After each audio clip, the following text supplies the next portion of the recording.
to Liam Payne. This is the Hits Radio. I'm Romeo, and it's 1D 5 ways. And I have with me Liam from One Direction. Hello. How you doing? You okay? I'm good, thanks. So I was just playing with your spinny chair. Yeah, it's quite a spinny chair. Do you know what? Whenever you've got a spinny chair, I don't think it's one of those things like when you eat a donut and you can't lick your lips. It's one of those things you couldn't sit on a spinny chair and not spin. That's true, yeah. Because just as I turned to you there actually to introduce you, I noticed that you were facing the wrong way, and I thought I was just having a little spin, as you can probably hear over the microphone. Now, is me going away again? Slow down, you get whiplash going that fast. Well, listen, good to have you on the Hits with us. Good to be here today. The hairstyle is slightly different, of course. You've gone in. The hairstyle's even more different today, actually. It's shorter than it was the other day. So what do you go for? What do you ask for when you go into the salon? To be honest with you, she just does what she wants, to be fair, and then I just like kind of sit there and be like, oh, I want this bit a bit shorter or that bit a bit shorter.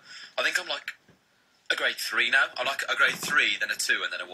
But I think I've stretched up to being like a 1 here, and then I mean, it's good for radio that I am pointing at my head, so you can all see what I'm doing. But the top of my hair is like a grade 3, and then the rest of it's like grade 2/1. Not the wrong time of year to be getting it shorter.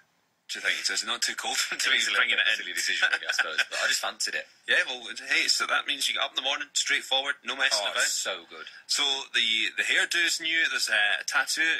Is this true that you and Louis got the same tattoos or something? There's a potential of tattoo. Louis actually got another tattoo yesterday, and I'm making plans to get one. Right, but don't tell my parents. It's a good job we're not in my neck of the woods, otherwise I'd be in trouble. Well, we are across the UK, so you never know. They might be listening right now. Why? Are your parents completely against the whole tattoo thing?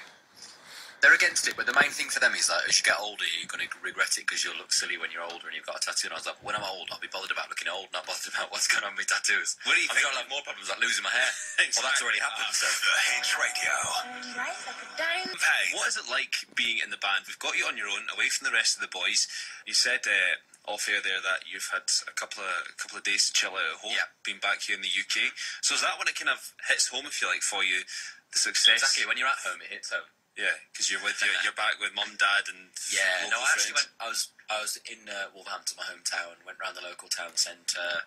I even got the train, just like doing pretty normal stuff, just for kicks really. It's still quite nice to walk around like the area that you used to live in, just to go and see like where you're like, I used to go and stand there after school, or that's where I caught the bus, or can you actually old college? And can you actually walk around those areas on your own though, peace and quiet? Surely you must get.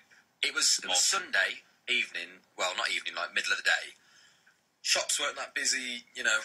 Everybody might have been at church or something, I'm not sure, but it was really like it was really quiet actually. So I got away with it quite a lot until I went to a local pub, and then it was a bit like the thing is when you go to a pub, it's not just the people who are in the pub. People call people to come down to the pub. They're like, and you get people outside and stuff, which is just a bit strange. And that really, I was actually in the middle of a game. Bless this woman. I was in the middle of like I was playing a game. You know when you play those touchscreen machines. Like 50p in, and I was playing Deal or No Deal. It was down to the really important bit when I had time to answer the questions. This woman was coming over to me and she was like, I'm sorry, my daughters are outside, we could have a picture. I was like, yeah, I'll be down in 2 minutes. She was just like talking to me for ages, and I was like, and I completely lost my game. Oh, God. So you were close to winning some cash on Deal or No Deal? I could have been, yeah. Was the banker or the, excuse me, love, the bankers? They gave me a really good target to hit, actually, and I think I was getting there, and I was doing really well with the questions there. As soon as she came on, I just wasn't concentrating. She lost it for you. Wrong time to interrupt an autograph. Terrible times. Deal or No Deal in the pub, not a good time. Girl, I haven't done anything that's had consequences, like you've had to be hauled into the office and we've been told off for so many times. There was one time we went to a meeting for a brand that we were going to work for, and we were sat outside the meeting room in our car, and we were waiting to go in. And this woman walked past, and she was hot. This woman, she was really attractive, and like builders on a building place, we were just there shouting out the window like, "Way, love, way," like shouting. And the last thing that Louis came out with as she walked past was, "What a bottom!" And like that's something we always say to each other now. But then what happened is she walked into the building. We didn't know where we were going. We got out of the car and they're like, "Oh, this way." Straight in the same building. She was the head of the meeting. Oh no! What are the chances? What are the chances? Oh, that's my little story there. Like we were proper going for it in the car. I was like flipping the horn and be like, "Way, we're the lads. It's fine. We'll do it."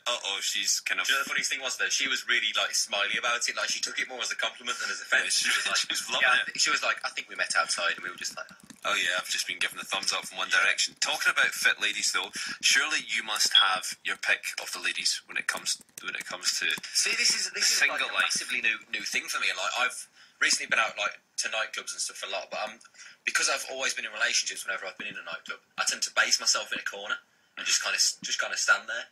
And that's my kind of little thing. Like, I just go in a club and I stand there in the corner. And to be honest, I don't get much attention in clubs because I kind of just stay out of the way. I'm not the kind of guy who's in the dance all like, way sort of thing. Although there might be some pictures of me doing that. Yeah, but that just happens. So I don't know what to say about that. Really, people say that to you.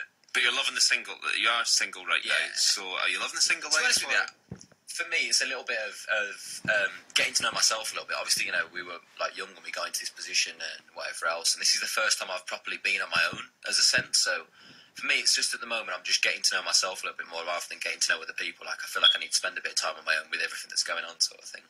Yeah, you just need time to kind of reconcile things and then move on. But listen, Liam, thank you for dropping in with me this afternoon here on The Hits. Oh, thank you very much for having me.